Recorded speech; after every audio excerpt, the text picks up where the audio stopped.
தொடர்ந்து இந்த எஸ்ஐஆர் சம்பந்தமாக பல்வேறு கருத்துக்கள் பரவி வருது. பிஜேபியோட ஆலோசனை கூட்டம் விளக்கு கூட்டம் போட்டிருக்காங்க. எஸ்ஐஆர் படிவம் ஃபுல் பண்றதுல திமுக பூத் கமிட்டி நிர்வாகிகளா அதை நிறைய முறைகேடு பண்றதா குற்றச்சாட்டு இருக்கு. குற்றச்சாட்டு தானே சொல்றாங்க. இப்ப எல்லா ஊர்லயும் நம்ம நிர்வாகிகள்லாம் ஃபாலோ பண்ணிட்டு தான் இருக்காங்க. அதே மாதிரி தஞ்சாவூர்ல குற்றச்சாட்டு இருக்கா, திருச்சியில இல்ல இல்ல திமுக ஆதரிச்சு சொல்லல. எல்லா கட்சிகளும் அதை சரிபார்க்கிறாங்க.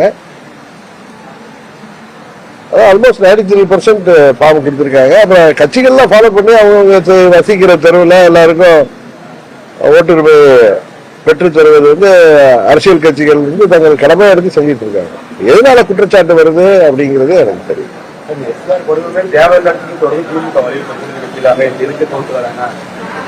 தமிழ்நாடு மாறிடும் அதையும் சொல்றாங்க. அதே நேரத்தில் தேர்தல் கமிஷன் ஒரு இதை இம்ப்ளிமெண்ட் பண்றப்ப அது அரசாங்க ஊழியர்கள் செய்யலன்னா அதுவும் தப்பா போயிடும். அதனால சரியாதான் நடக்குதுன்னு நினைக்கிறேன். பொறுத்து பார்ப்போம். எப்படி வாக்காளர் பட்டியல் வெளிவரும்ல, அதுல தவறு யார் பேரும் பர்பஸா நீக்கிருந்தா திருப்பி சேர்த்துடலாமே. நெல்லுக்கு ஈரப்பதம் 22% இருக்கும்போது மத்திய அரசு கொள்முதல் பண்ண மாட்டேங்கிறாங்க. விவசாயத்துக்கு துரோகம் பண்றாங்க. தொடர்ந்து திமுக குற்றச்சாட்டு ஆர்ப்பாட்டம் பண்ண போறாங்க. ஆனா மத்திய சார்பு 22% நெல்லை கொள்முதல் பண்ணா உடனே அதை அரைச்சி அரிசியா மாற்றணும், இல்லைன்னா வீணா போயிடும்.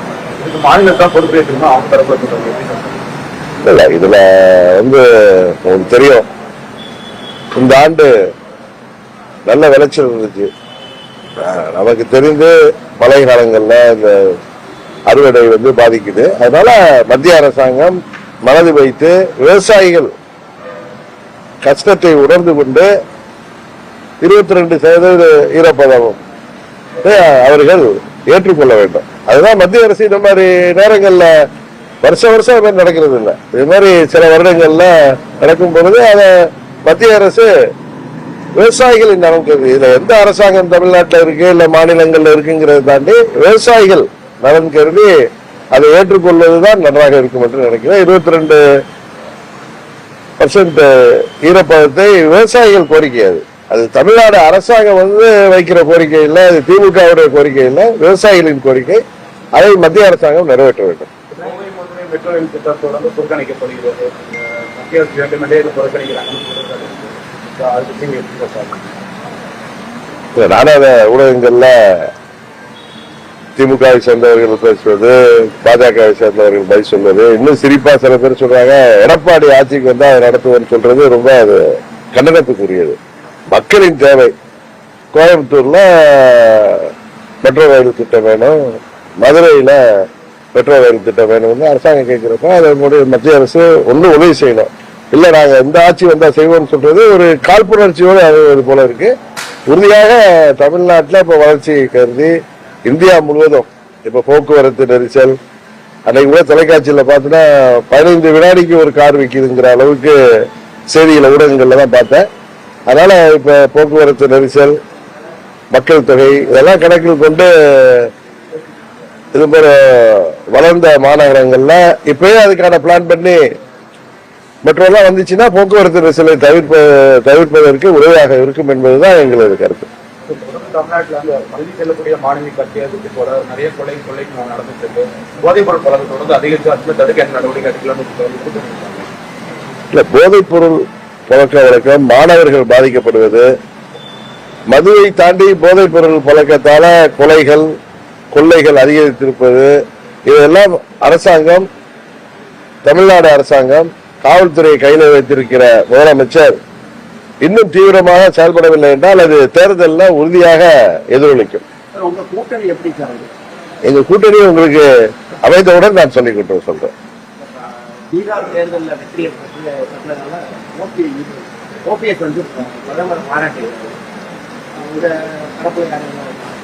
தேசிய ஜனநாயக கூட்டணி அங்க மீண்டும் வெற்றி பெறும் என்பதுதான் நமக்கு நம்பகத்தனமான தகவல் இருந்தது. மீண்டும் அவர்கள் வெற்றி பெற்றிருக்கிறார்கள், அவர்களுக்கு வாழ்த்து சொல்றோம்.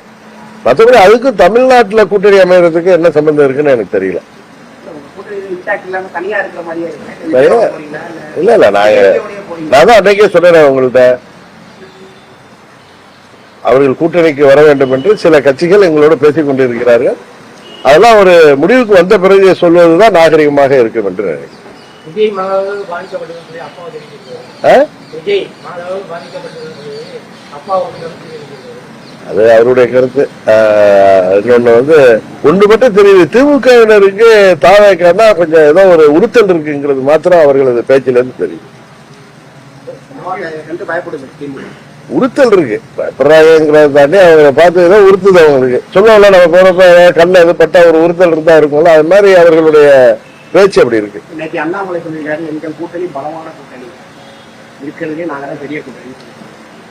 தேர்தல் முடிவு வந்தது தெரிய போகுது. விஜய் திருப்பி தன்னுடைய பயணத்தை ஆரம்பிச்சிருக்காரு. காந்திபுரத்துல மக்கள் சந்திக்கிறாரு, சந்திக்க போறாரு.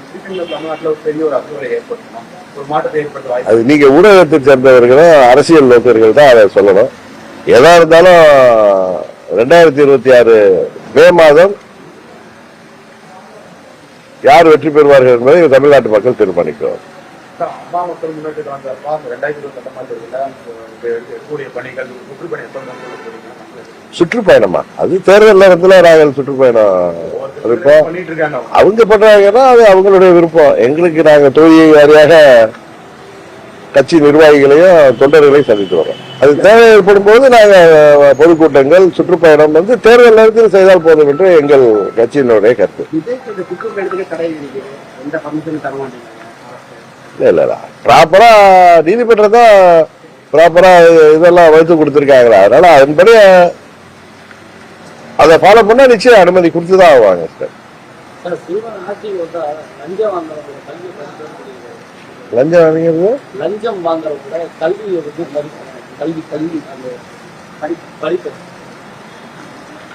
லஞ்சம் ஒழிக்கப்பட வேண்டும். அதுதான் எல்லா அவருடைய கருத்து. லஞ்சம் ஒழிந்தால்தான் நாட்டின் வளர்ச்சி பாதிக்கப்படாது. தேர்தல் குறித்து காங்கிரஸ் குழு அமைச்சிருக்காங்க. அது உரிய நேரம் வரப்ப நான் உங்களுக்கு தெரியப்படுத்துறேன். அதுக்கான செய்திகள்லாம் வெளிவரும். முன்னேற்றம் தலைமையில கூட்டணி அமையுமா இல்ல கூட்டணி? இல்ல, எங்களை பொறுத்தவரை நாங்கள் இந்த முறை அம்மா மக்கள் முன்னேற்ற கழகம் இடம்பெறுகிற கூட்டணி உறுதியாக வெற்றி கூட்டணியாக இருக்கும் என்பதுதான் எங்கள் கருத்து.